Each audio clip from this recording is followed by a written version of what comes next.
I want to talk about the pragmatic meaning, and those are the concepts we are going to look at today.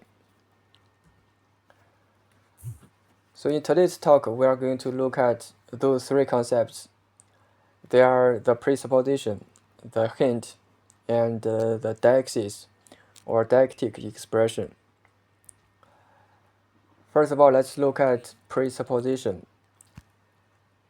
The concept of the term presupposition, it is what a speaker assumes the interpretation of the utterance in the phrases and sentences to be true or known to a listener, and the truthfulness of the presupposition is standing still when the structure of phrases and sentences change.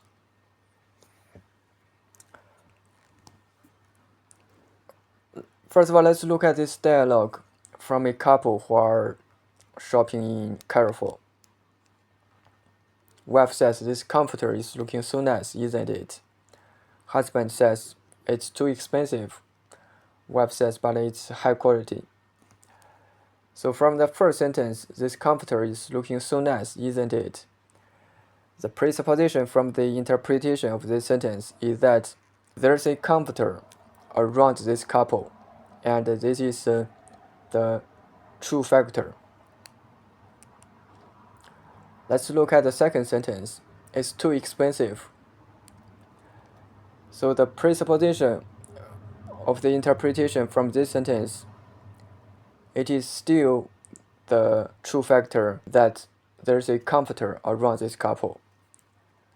So from first sentence to the second sentence, you can see that the presupposition doesn't change, even the sentence structure changes. Let's look at the third sentence. "But it is high quality." So the presupposition from the interpretation of this sentence, it is still there's a comforter around this couple.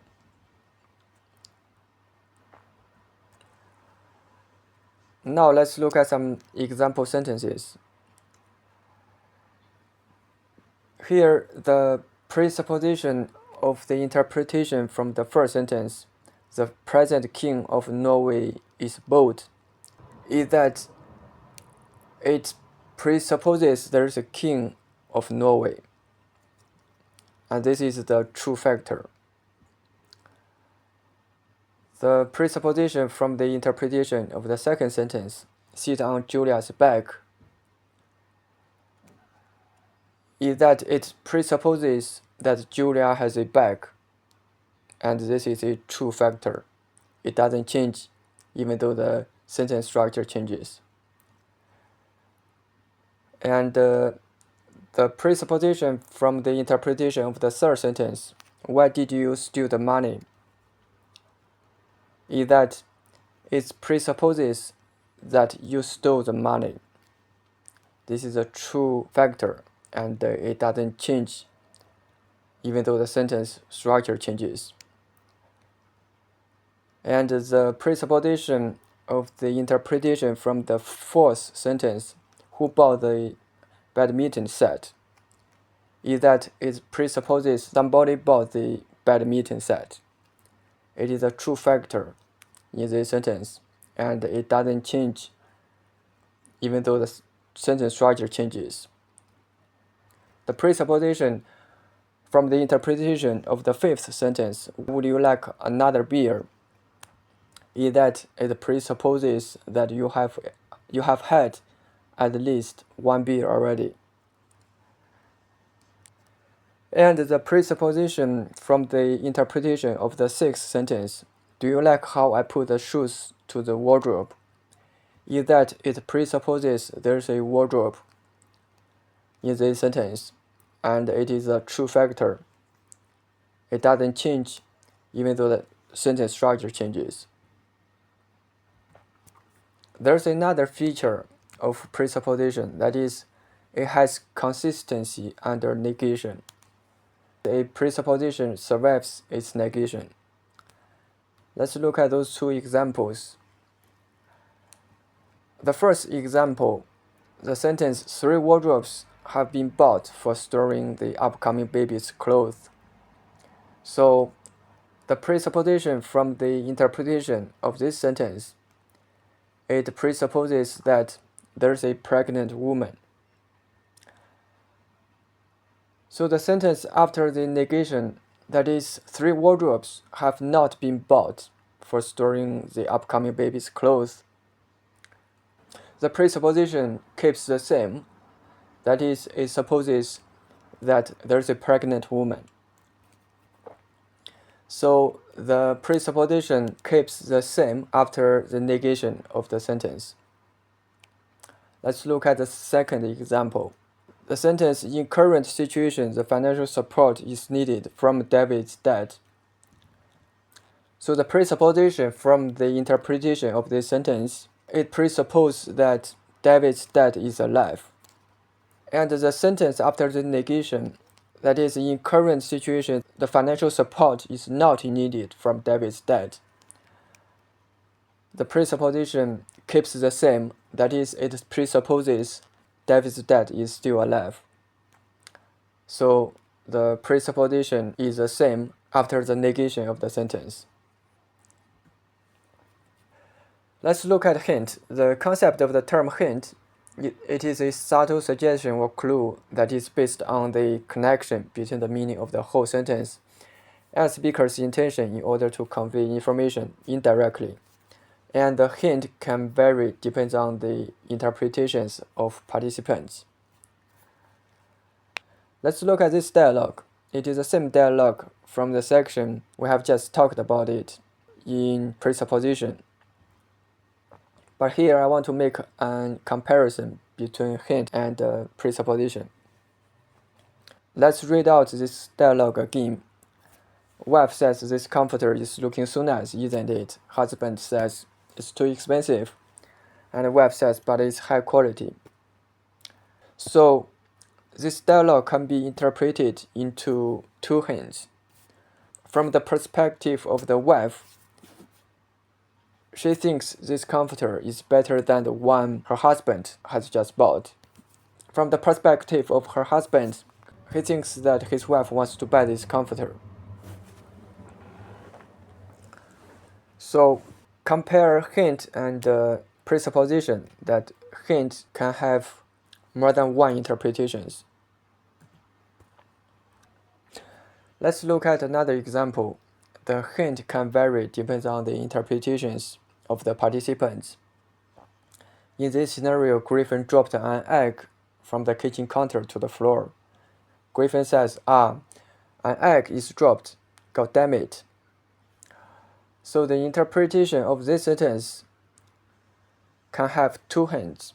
The first one is that Griffin is pitying for one egg that he paid for to be wasted. And the second hint is that Griffin thinks the floor is getting dirty by the broken egg on the floor.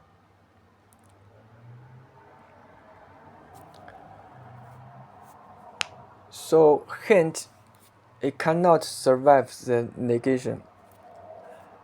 Let's look at this example. Coho is telling Griffin about the weather in the house. In the situation 1, Coho says, the weather is so great now. And Griffin says, let's have a walk outside right now. So the sentence, the weather is so great now, it is hinting that it's better to go outside for a walk. After the negation of this sentence, like the situation 2 shows, Coho says the weather isn't so great now. Griffin says, so we better stay at home. So the sentence, the weather isn't so great now, is hinting that we will not go outside for a walk. So the hints from situation 1 and situation 2 are different.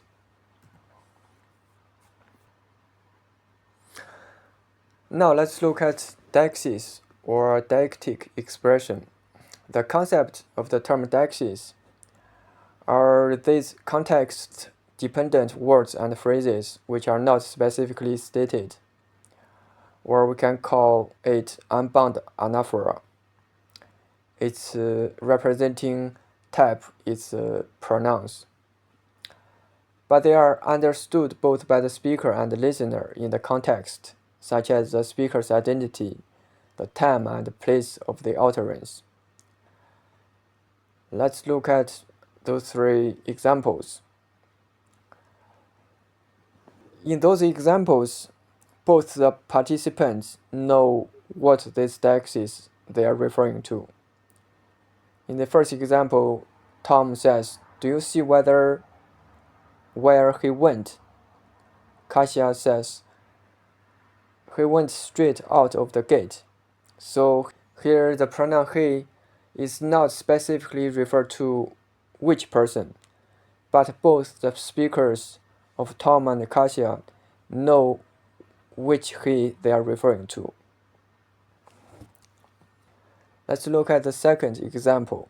Courier, are you home right now? Julia, I will be home this afternoon.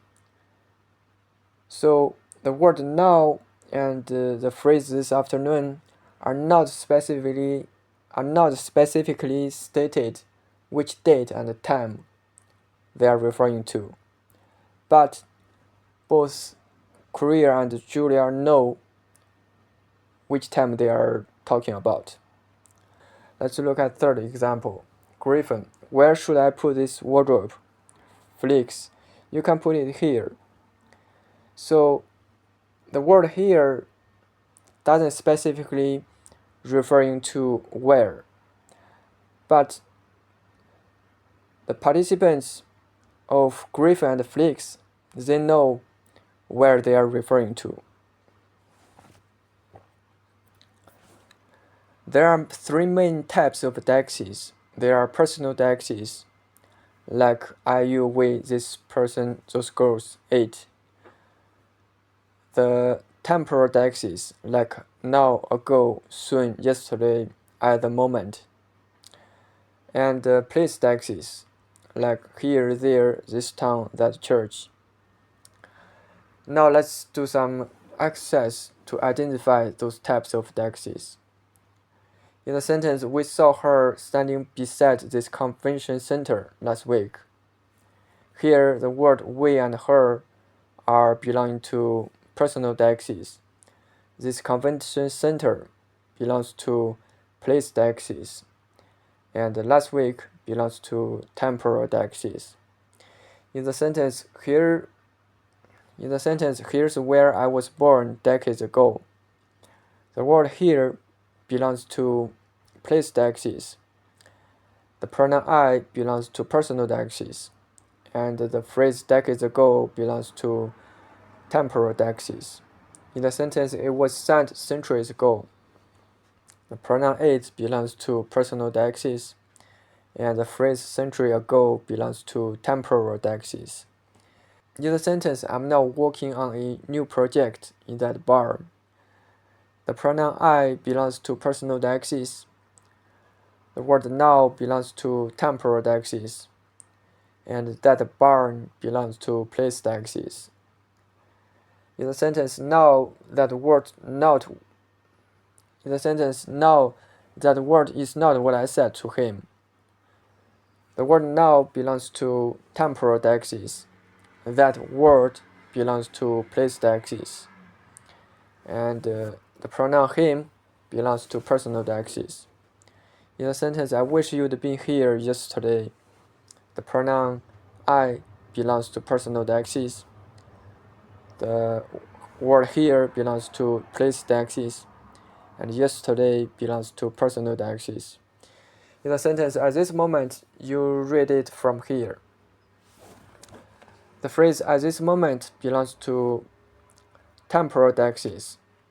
The pronouns you and it belong to personal Deixis, and the phrase from here belongs to place Deixis.